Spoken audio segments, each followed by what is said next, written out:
Hey folks, this is Matt Rainwater here, and today we're going to read episode 77 of Trailer Park Warlock. This is, as far as this season goes, this is the only episode that's going to be like this. It's probably the only episode that's going to be like this in the entire story. Don't hold me to that. Something, I don't know. We'll see. Um, in general, let me start by saying that season three is largely dedicated in a lot of different ways to the works of Robert Anton Wilson. His books had a huge inspiration on like how I've written Trailer Park Warlock since season two onward. And I insert a lot of different little nods and homages to his works, especially like Illuminatus trilogy or Cosmic Trigger, and Prometheus Rising. There's a lot of references to Prometheus Rising, especially in this episode. So, just to give you a little bit of background, Robert Anton Wilson he liked to dub himself as a guerrilla ontologist, which is a really funny way of saying he slyly wanted to work in really heavy philosophical ideas into his work, which was largely comedic in a lot of respects, whimsical. He was a guy who liked to just think out loud and go into different directions in his writings. Um, there are a few writers who are like him. That's the best way I could put it. Somebody who has done fiction and nonfiction. Both his fiction work and his nonfiction work cover all sorts of ground that is, stuff that goes into the occult, the esoteric, conspiracy theories, just basic philosophy. And if you're at all interested in the occult, I would recommend giving him a read. If you're interested in understanding human psychology, I'd give him a read. Or even stuff about quantum mechanics. Yeah, I don't know. He covers it all. That's why I like him. Every book I've ever read by him, I always come back with a lot to think about. And definitely the madcap, sort of anarchic feel in Trailer Park Warlock is inspired a lot by his work. So, anyway, let's go on to this episode and why I wrote it, and we'll just get started here. All right, so leaving off from episode 76, Jake has left the universe.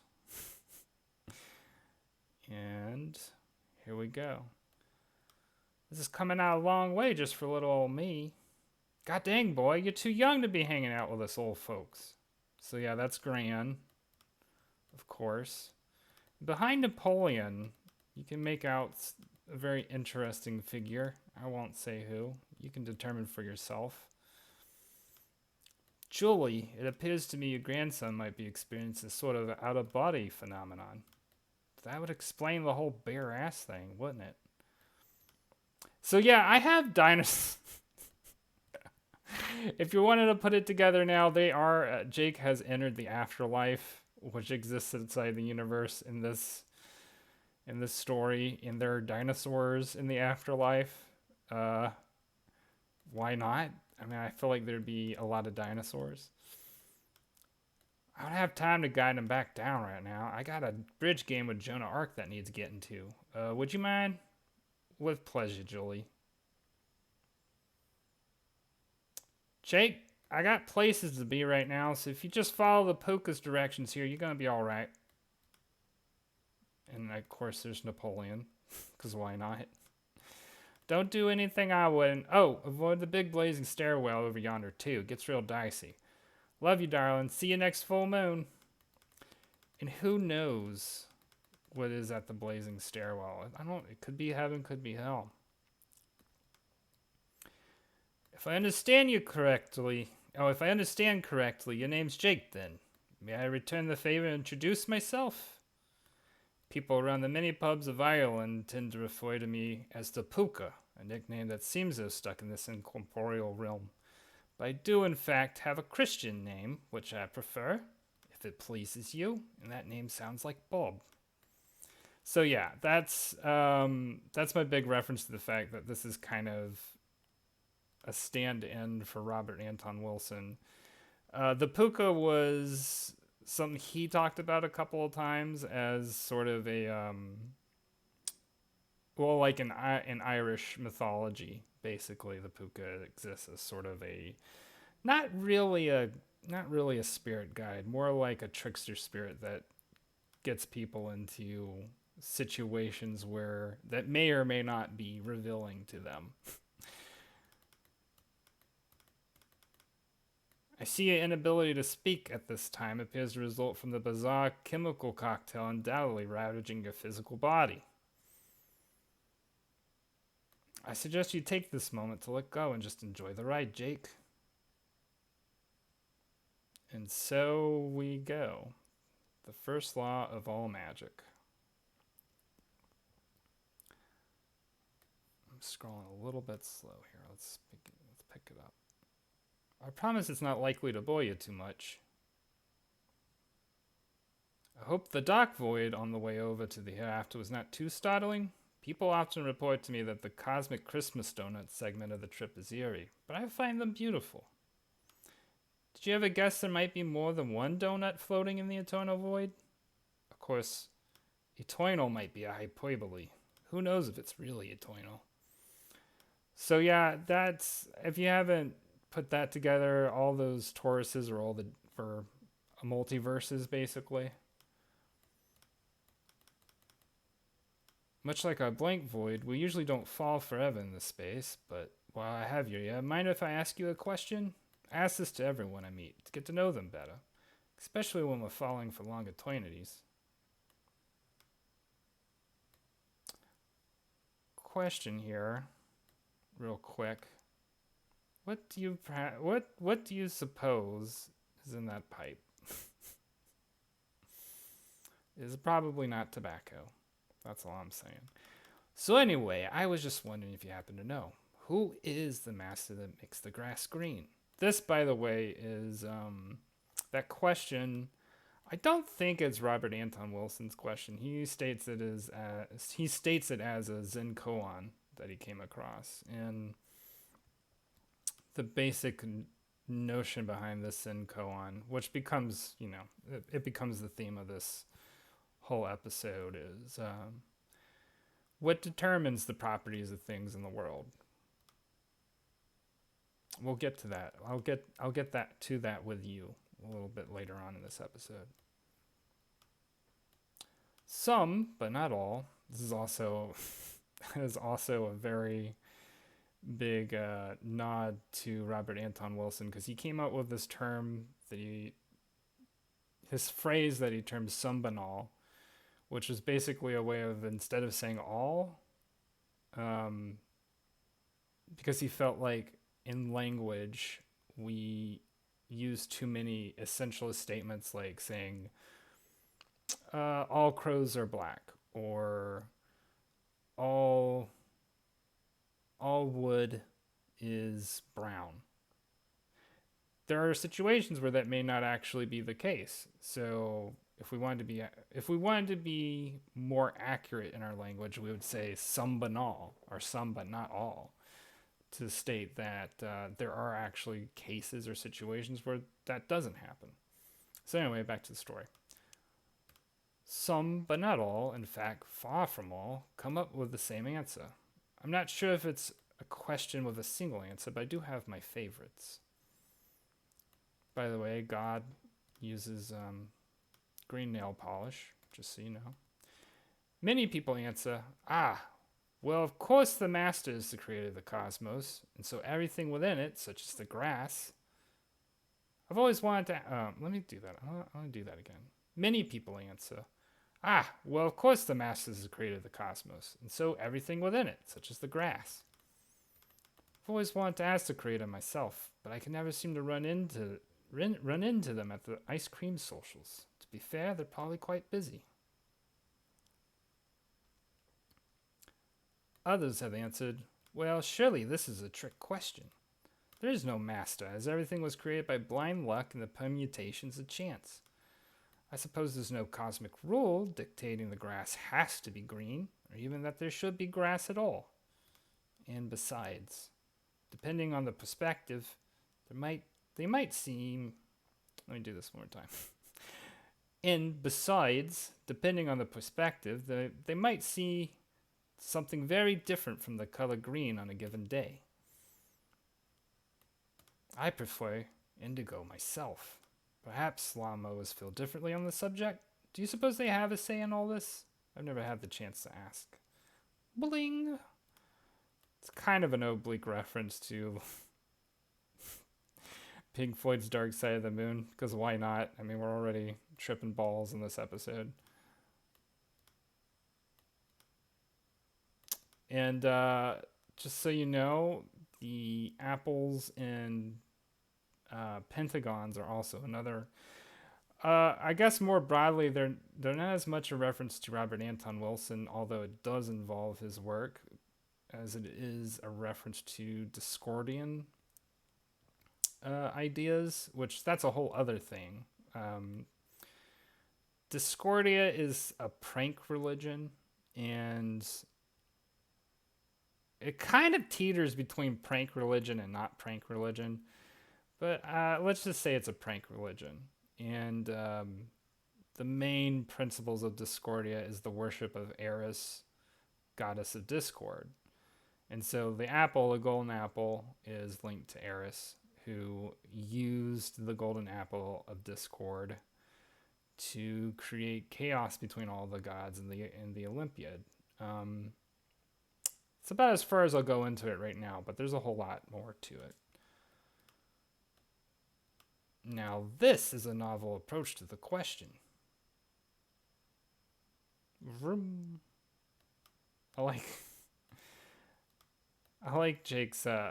By the way, I didn't even notice this, but for some reason I have Jake's truck in this scene is like a British truck because he's like on the other side. I don't know why I did that. That was subconscious. Who knows what that means? Suits me fine. At least you seem to be getting into the spirit of the thing. If I may. So yeah, I mean that's actually the main reason that Apple is smiling, is just it is a nod to Discordianism.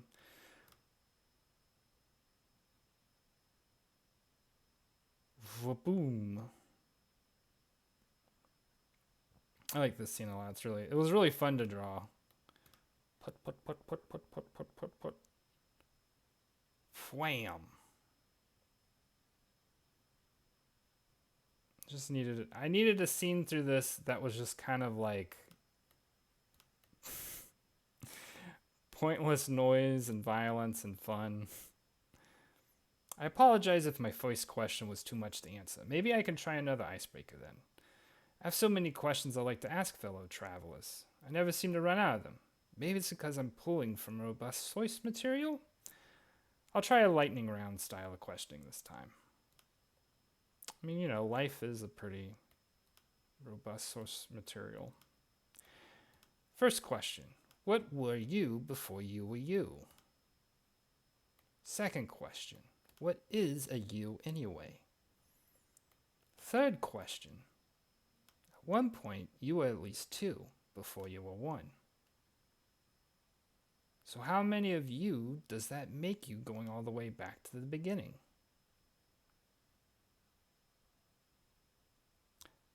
Bloop.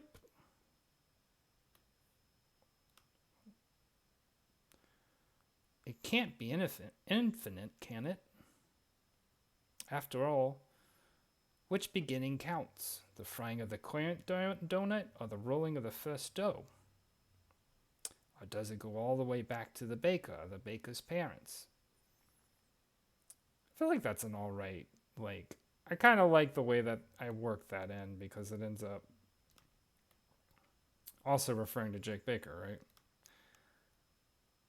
And then there's the baker's whole familial line you have to take into account. And did that line have a beginning? So, I don't know if this is actually all that obvious, but This is basic. I kind of was like, okay, what if Jake was a mudkip and then added some other things? Does it go all the way back to the beginning of time? And did time even have a beginning? So Jake is a Pokemon. Perhaps you need a break. It seems a lot to mull over for any intelligent creature. Snap. But don't get too cozy. Munch, munch. So yeah, like I was kind of like, okay, Jake is a Pokemon right now, so why not have like a Pokemon Snap reference? Sure. Because why not? You might run out of time to come up with a solid answer. Doom. The scene appears to change with every big new event. You should have seen this place before they brought in the organic molecules. That was a real firefight. I had a thought, and I'm seeing if I can hold on to it. So yeah, this whole scene right now, starting with when Jake and Bob were driving a sperm machine. I basically just wanted to do sort of a beginning end life and recurring repetitive thing, because it's a theme that comes up a lot in psychedelic trips. But I suppose there may be another one on the horizon. Like I said earlier, don't get too cozy. Kaboom. So yeah, the world gets destroyed, and then perhaps you're wondering, is this really happening to me? If it happens at all, does that constitute for real? The question of questions. Like any story, if it only happens in your head, can you claim it as a fantasy? Or is that fantasy, in fact, actually happening in your head? So now Jake is a tardigrade. A tardigrade. That distinction puzzles me. Do I really daydream, or do I only hallucinate a daydream? The dollar bills I'm swimming around in seem real enough in the moment, even if they're not there when I look up from my coffee. And this is, I don't know, this part actually is not sort of, kind of. I mean, Robert Anton Wilson would sort of play around with those thoughts in his writings, but I don't think he was really. I don't think he was 100% into this idea of like you can you can manifest your reality with your mind. But this is a comic about magic, so I'm gonna make it about that, right? And he definitely flirted with the idea a lot. Now that I think about it, this might go back to my voice question, about the grass being green and all that. This might be of interest to you. I've heard it said that the magician is the one who can make fantasy appear real enough to fool the. I'm going to read that one more time. I've heard it said that the magician is the one who can make fantasy appear real enough to fool the world itself into believing a lie. Does it remain a lie at this point, Jake? I have my doubts, which is why I tend to stick with what I can see with my own two eyes, feel with my whiskers, taste with my tongue, and plip plip.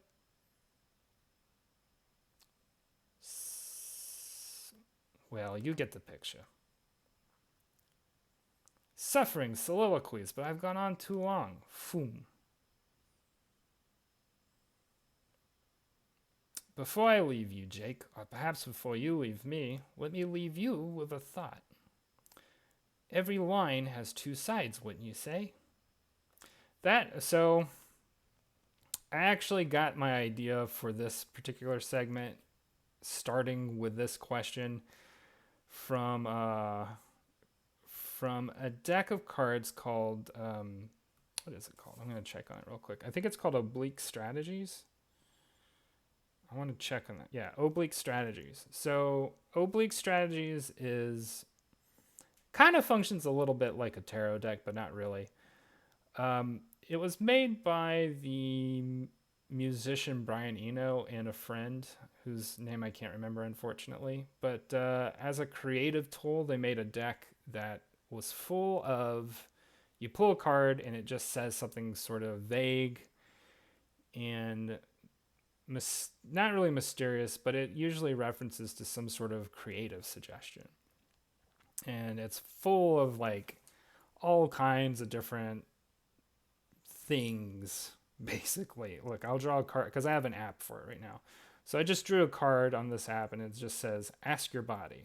So you do that, you draw a card, and sometimes you'll get a useful, sort of like a fortune cookie, where you're just like sort of a useful idea that you can use to help you with your thoughts. So anyway, I had pulled this line. This first part, every line has two sides, is literally taken from Oblique Strategies. And that had been sitting in my mind for a while because I wanted to use it. It was a really interesting thing to think about. So anyway, this ended up working itself into this episode. Every line has two sides, wouldn't you say? But is that perhaps an erroneous definition?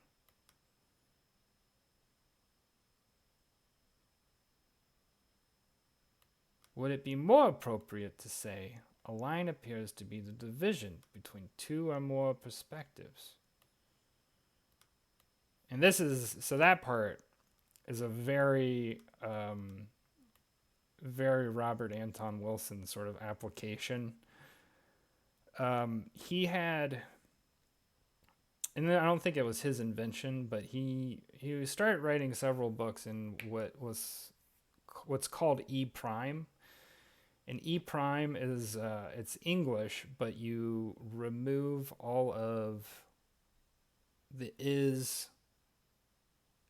all the forms of being statements. So you basically take out essentializing statements. So you have to say things like this, where a line appears to be the division between two or more perspectives. It's an attempt at being a more scientific, rationalized language, and it's a very interesting experiment to do with yourself if you ever have the time to just like try speaking and writing English without using is, are as an A-R-E, or be, and other statements in that sort of manner. It definitely will give you a lot of food for thought. So anyway, back to what we were doing. Would it be more appropriate to say a line appears to be the division between two or more perspectives? If I might be so bold, may I suggest that to be the first law of all magic? So that statement, which Jake wakes up to, will be applied in the future in some manner. Because I want Jake's trip to be applicable, right, to him in some way. We're going to see how. I just realized, too, that the Hierophant card is the 5th card in the tarot. And the Hierophant in the Trailer Park Warlock Tarot is very particular to Trailer Park Warlock and very particular to this deck. This is another nod. This whole thing is another nod to Discordianism, with the pentagons and the apples. You can see what is probably the makings of a yin yang behind Set. The UFOs and pyramids are kind of just my own application. But anyway, the businessman and the military man are, in addition to the Pentagon and the apple, nods to ideas in Discordianism. And I will have to get back to you on what. I'm trying to remember. So the Pentagon, the apple and the Pentagon are kind of like the yin and yang of Discordianism. where the Pentagon represents like international politics, and what was the other word though? And I can't remember what it is. It's like corporate behavior essentially, which are sort of these naturally entropic forces. And then the apple, of course, is just the apple of Eris or Eris. So anyway, yep, that's your tarot for the week, and those are all those social media particulars. Well, I hope y'all had a lot of fun reading this with me. This was a longer episode. There's a lot more to go over. And I know that this episode in general is probably a little bit more esoteric, a little bit more outside of the norm. After this episode, we get into just plot. We're going into the main arc of season 3, which is dealing entirely with Eris and Set, and how is Jake going to deal with what happens next. So anyway, we will discuss that next time for episode 78. Anyway, I hope that you're doing well, having a good day, and I'll talk to y'all later, all right? Later. Bye.